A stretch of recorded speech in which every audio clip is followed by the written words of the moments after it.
Assalamualaikum warahmatullahi wabarakatuh. Perkenalkan, saya Septiana Anggra Dewi dan saya Anung Komalasari.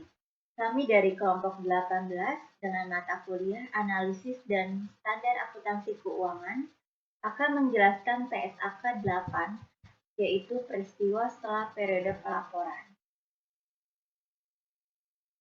Yang pertama ada PSAK 8, penyesuaian 2014, yaitu peristiwa setelah periode pelaporan. PSAK 8 tentang peristiwa setelah periode pelaporan telah disahkan oleh Dewan Standar Akuntansi Keuangan pada tanggal 23 Oktober 2010. Yang kedua, PSAK 8 ini merevisi PSAK 8 tentang peristiwa setelah tanggal neraca yang telah dikeluarkan pada tanggal 14 Oktober 2003.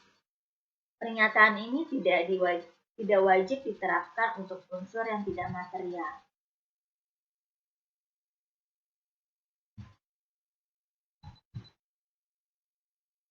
PSAK 8 Penyesuaian 2014. Pengantar penyesuaian.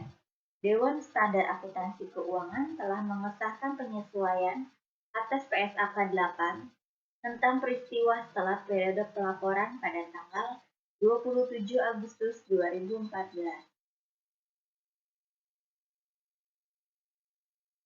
Berikut ada beberapa pernyataan standar akuntansi keuangan. Yang pertama, tujuan pernyataan. Tujuan pernyataan ini ada dua.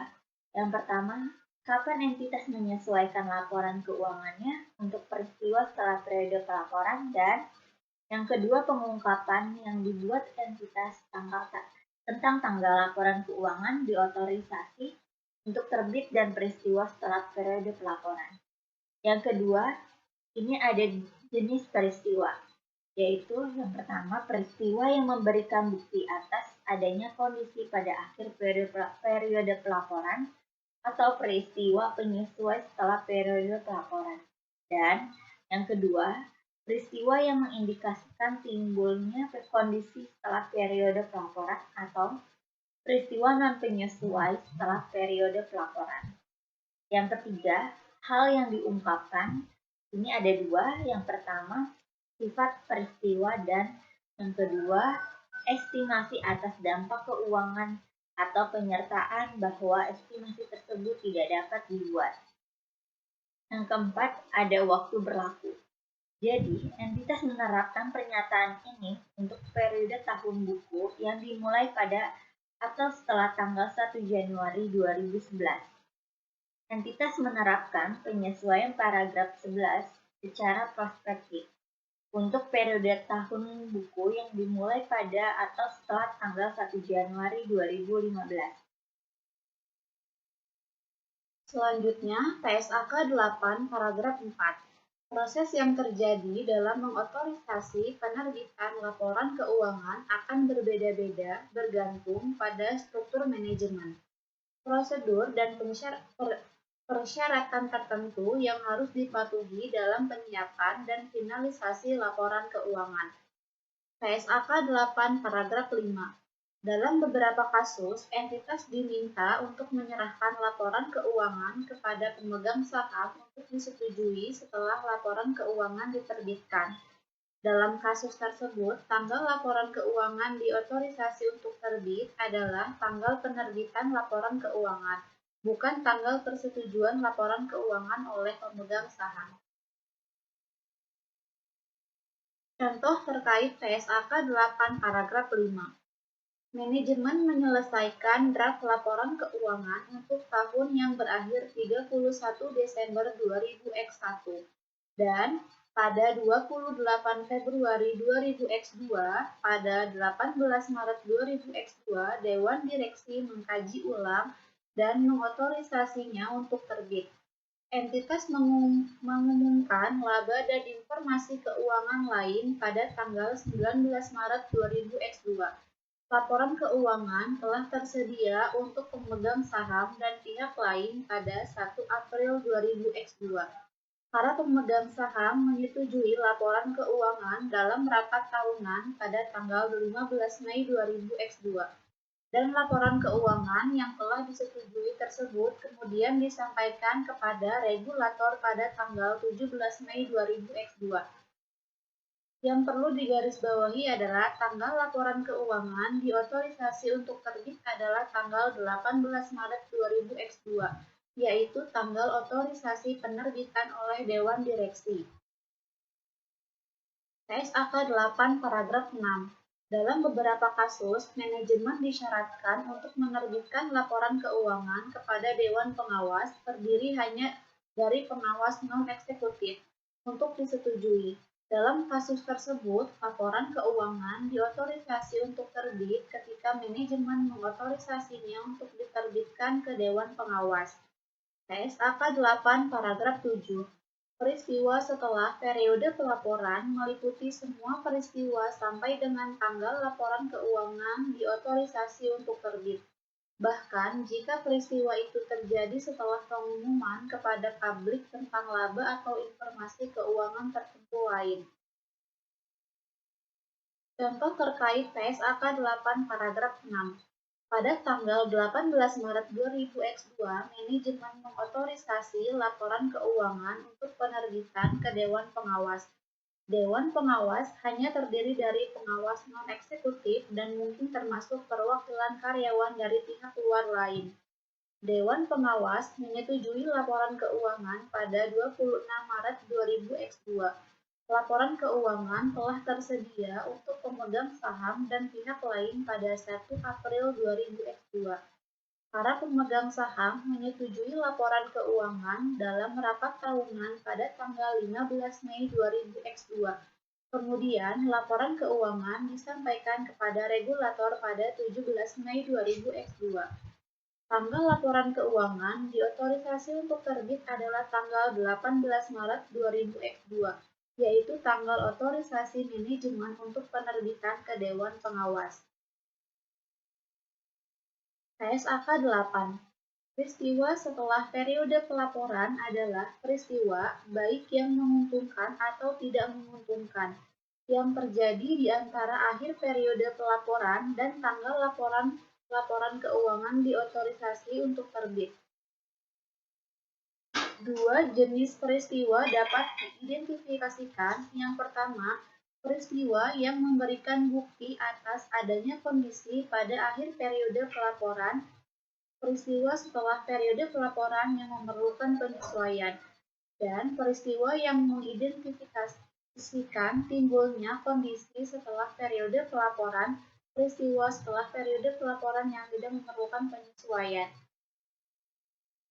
Tanggal laporan keuangan diotorisasi untuk terbit adalah tanggal ketika laporan keuangan sudah final, yang berarti tidak ada lagi koreksi atau penyesuaian setelah tanggal tersebut. Untuk laporan keuangan auditan, tanggal ini adalah tanggal laporan auditor, sementara untuk laporan keuangan yang tidak diaudit, tanggal ini adalah tanggal ketika laporan keuangan selesai disusun oleh manajemen. Pengakuan dan pengukuran. Peristiwa setelah periode pelaporan yang memerlukan penyesuaian. Berikut ini adalah contoh peristiwa setelah periode pelaporan yang mensyaratkan entitas untuk menyesuaikan jumlah yang diakui dalam laporan keuangannya, atau untuk mengakui peristiwa yang sebelumnya tidak diakui. Yang pertama, penyelesaian kasus pengadilan setelah periode pelaporan yang memutuskan bahwa entitas memiliki kewajiban kini pada akhir periode pelaporan. Entitas menyesuaikan provisi yang terkait dengan kasus pengadilan tersebut sesuai dengan PSAK 57 Revisi 2009. Provisi, liabilitas kontingensi, dan aset kontingensi atau mengakui provisi baru. Entitas tidak hanya mengungkapkan liabilitas kontingensi akibat dari keputusan pengadilan yang memberikan bukti tambahan untuk dipertimbangkan sesuai dengan PSAK 57 Revisi 2009 paragraf 16. Yang kedua, penerimaan informasi setelah periode pelaporan yang mengindikasikan adanya penurunan nilai aset pada akhir periode pelaporan atau perlunya penyesuaian atas jumlah yang sebelumnya telah diakui sebagai rugi penurunan nilai aset. Misalnya, kebangkrutan pelanggan yang terjadi setelah periode pelaporan biasanya mengkonfirmasikan bahwa akhir periode pelaporan yang telah terjadi kerugian atas piutang dagang dan bahwa entitas perlu menyesuaikan jumlah tercatat piutang dagang tersebut. Dan penjualan persediaan setelah periode pelaporan mungkin memberikan bukti bahwa tentang nilai realisasi neto pada akhir periode pelaporan. Yang ketiga, penentuan setelah periode pelaporan atas biaya perolehan aset yang dibeli atau hasil penjualan aset yang dijual sebelum akhir periode pelaporan. Yang keempat, penentuan jumlah pembayaran bagi laba atau bonus setelah periode pelaporan. Jika entitas memiliki kewajiban hukum atau kewajiban konstruktif, ini pada akhir periode pelaporan untuk melakukan pembayaran sebagai akibat dari peristiwa setelah tanggal tersebut. Yang kelima, penemuan kecurangan atau kesalahan yang menunjukkan bahwa laporan keuangan tidak benar. Peristiwa setelah periode pelaporan yang tidak memerlukan penyesuaian.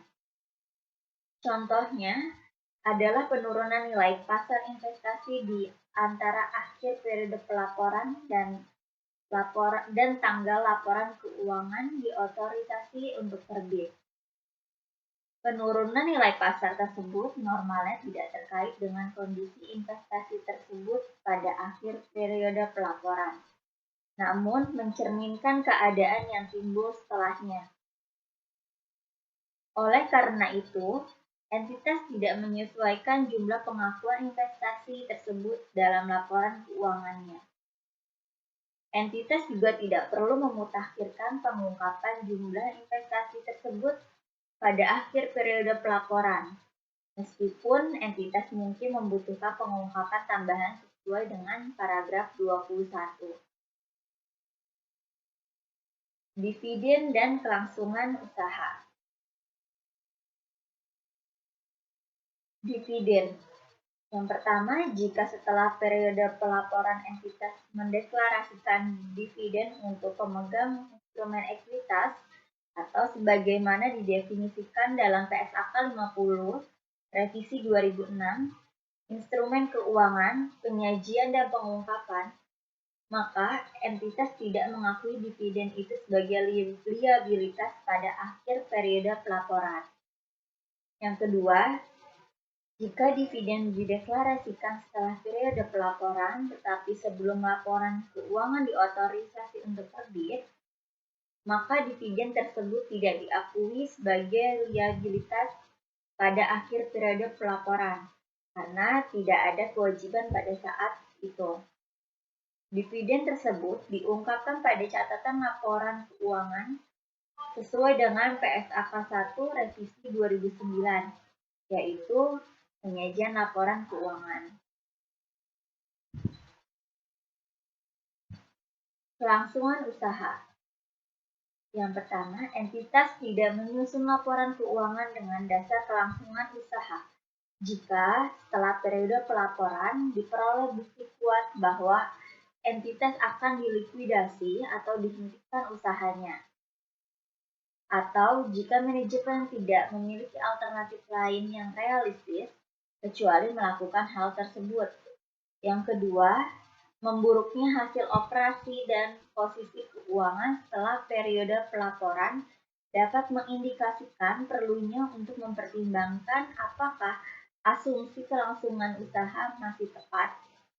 Jika asumsi kelangsungan usaha sudah tidak tepat, maka dampaknya sangat pervasif sehingga pernyataan ini mensyaratkan perubahan mendasar dalam penggunaan dasar akuntansi, bukan penyesuaian atas jumlah yang diakui dengan dasar akuntansi yang semula.